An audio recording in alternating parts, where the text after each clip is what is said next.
Yo, what's good people? Welcome back to my channel, where we cut through the noise and say what they'd rather you didn't. So let's talk about the Tommy Robinson March on September the 13th.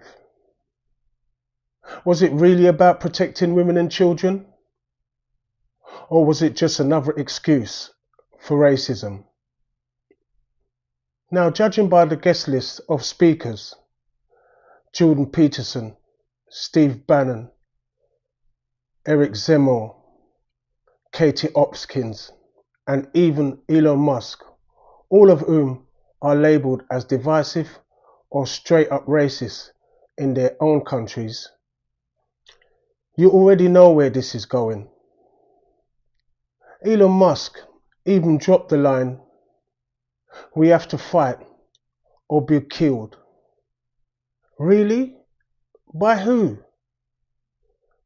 Now, I'm not saying everyone who marched was racist, let's be fair.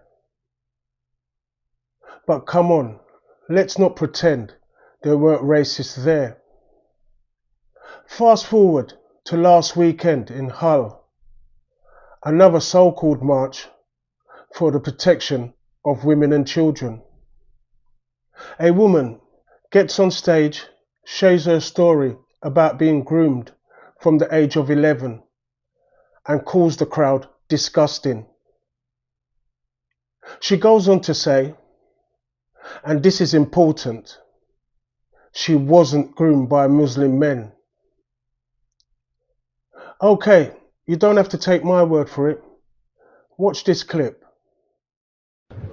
I am a victim of grooming. I was groomed when I was 11 years old, and I am disgusted with all of you here. I'm disgusted with all of you because it was not an immigrant, it was multiple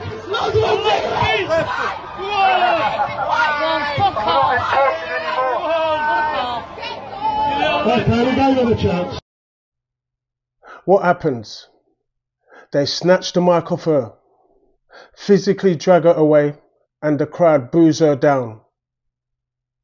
If this was really about protecting women and children, why not let her finish?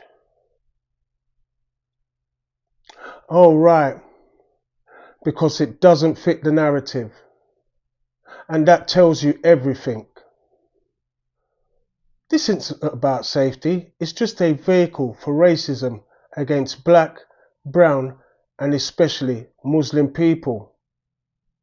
And while all this is going on, let's not ignore the political game in the background. With the Conservatives now basically unelectable, the mainstream media and the billionaires who gets to decide who gets to be Prime Minister have thrown their weight behind Nigel Farage and Reform UK. Why?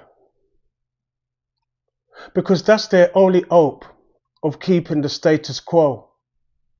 A long stretch of Labour in power? Nah, that's a no-go for the establishment. Sure, Labour haven't helped themselves. Slashing winter fuel payments, U-turning when it backfired, plus a whole list of other blunders.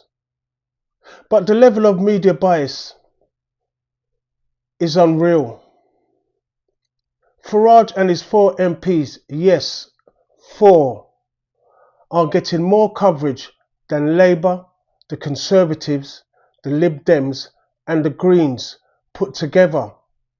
It has become such a joke that Sky News racked up 3,500 complaints in just 18 hours over the wall-to-wall coverage of Nigel Farage and Reform UK. So let's be real. The establishment have already earmarked Nigel Farage and Reform UK as the next government in waiting. Democracy? Yeah, right. No, just stage managed theatre. And to put the cherry on top, Nigel Farage, the man actually accused Keir Starmer of inciting violence against Reform UK supporters. Just because Starmer said he wouldn't let people like Farage and people who should know better to divide the country. This is the same Farage who helped fuel the Southport riots. I'm no Keir Starmer fan, but credit where it's due. His speech showed if he's going down, he's not going down without a fight. Thanks for watching. Share, like, comment and subscribe before YouTube buries it. Until the next one, I'm out of here.